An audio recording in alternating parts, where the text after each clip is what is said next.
dipersembahkan oleh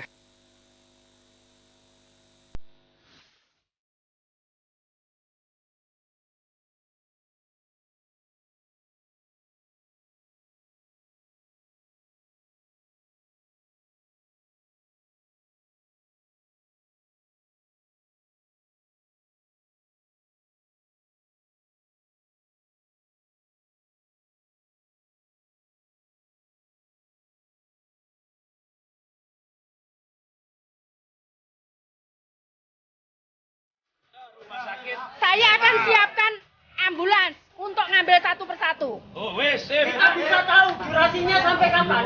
Nah, besok kan pasti ada pasien yang datang. Hari ini saya ke sana.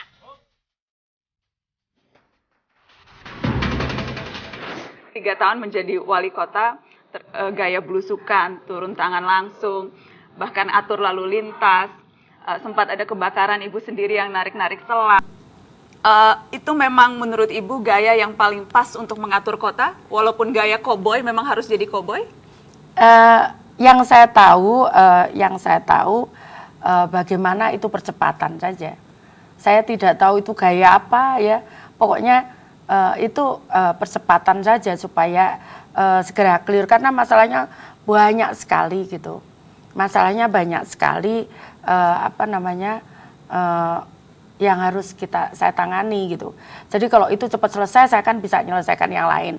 Itu saja pikiran saya. Jadi saya tidak memikirkan apa ini pantas atau enggak seorang wali kota begini. Saya enggak mikir itu. Tapi ini cepat selesai sehingga saya bisa nangani yang lain. Gitu. Karena memang ada sih Bu yang bilang begitu. Bilangnya aduh ini kok wali kota itu kan harusnya hanya mengontrol. Kemudian memastikan pegawainya melaksanakan tugas, merangsang ide-ide, tidak perlu langsung sampai ngatur lalu lintas, itu katanya lebay, Bu.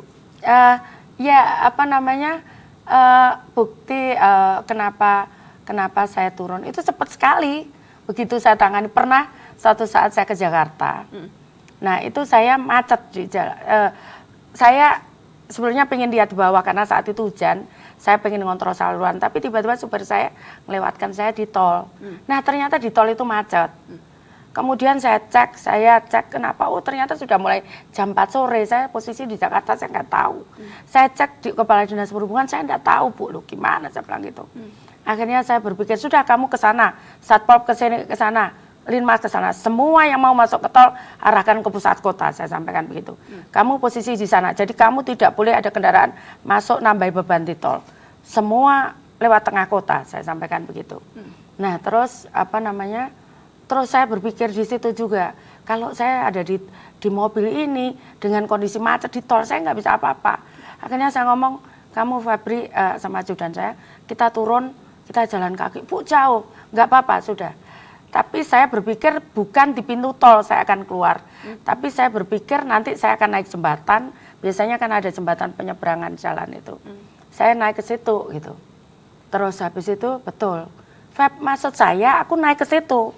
Gitu. Terus, Bu gimana? Cobaan dulu. Kalau kamu bisa naik, aku juga bisa naik. Dia nyoba naik ke atas. Terus saya oh ya aku bisa. Bisa Bu? Oke, saya naik. Jadi Bu naik jembatan? Naik jembatan, jadi kurang lebih tingginya 10 meter. Merangkang begitu naiknya, karena saya juga takut karena habis patah kan tangan saya yang masuk got itu. Nah, saya naik, terus kemudian saya kalau lompat jembatan, saya pikir saya akan jatuh karena tangan saya masih belum kuat. Akhirnya saya merobot, begitu saya tengah ada gini ada mobilnya polisi patroli itu. Kaget dia, loh kok Bu Risma gitu, ya. Terus saya stop gini, Pak tolong antar saya. Jadi saya naik mobil itu, mobil patroli yang bukaan itu. Setelah manjat 10 meter terus naik patroli. Iya, Pak tolong antar. Kemana Bu? Tolong carikan sampai ketemu taksi. Terus tadi kan saya sudah merintahkan Linmas di sini, Satpol di sini, Disub di sini. Saya ngomong saya posisi di sana. Oke, saya cegat di situ. Kurang lebih saya nyampe situ jam setengah 12.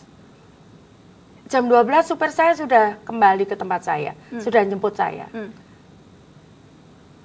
Saya ngatur di situ setengah jam, berarti clear kan setengah jam. Yang tadi saya sampaikan, saya tidak butuh orang ngomong apa tentang saya. Masalah saya banyak gitu. Kalau saya tidak cepat selesai, berapa kerugian orang dapat dari macet itu? Warga saya jadi stres kayak gitu kan.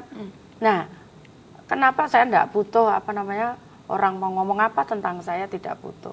Tidak butuh, tidak peduli. Saya tidak peduli karena saya bertanggungjawab di hadapan Tuhan. Gitu.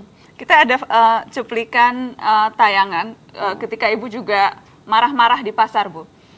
Saya ingin pemirsa melihat dan nanti saya minta konfirmasi apakah memang gaya Ibu Risma tuh senangnya marah-marah seperti itu. Kita lihat sama-sama, Bu.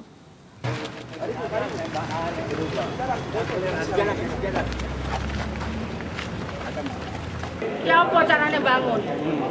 Siapa yang bisa menjelaskan ke saya? Kalau saya ngomong sudah salah ini. Ayo, sudah. Betul. Bongkar, kalau tidak dibongkar, kita berhentikan. Tepuk tangan. Kalau tidak dibongkar, diberhentikan. Itu Ibu marahin siapa, Ibu, itu? Ada investor, jadi apa namanya, ya memang salah di gambar di perencanaannya. Dia bangunnya tidak sesuai gambar perencanaan gitu. Ibu selalu sangat detail memeriksa setiap proyek seperti itu, mengecek, mengontrol langsung dan marah-marah kalau itu tidak sesuai perencanaan? Iya. Nggak capek, Bu? Itu tadi saya bilang kan, saya ke porsi saya segini.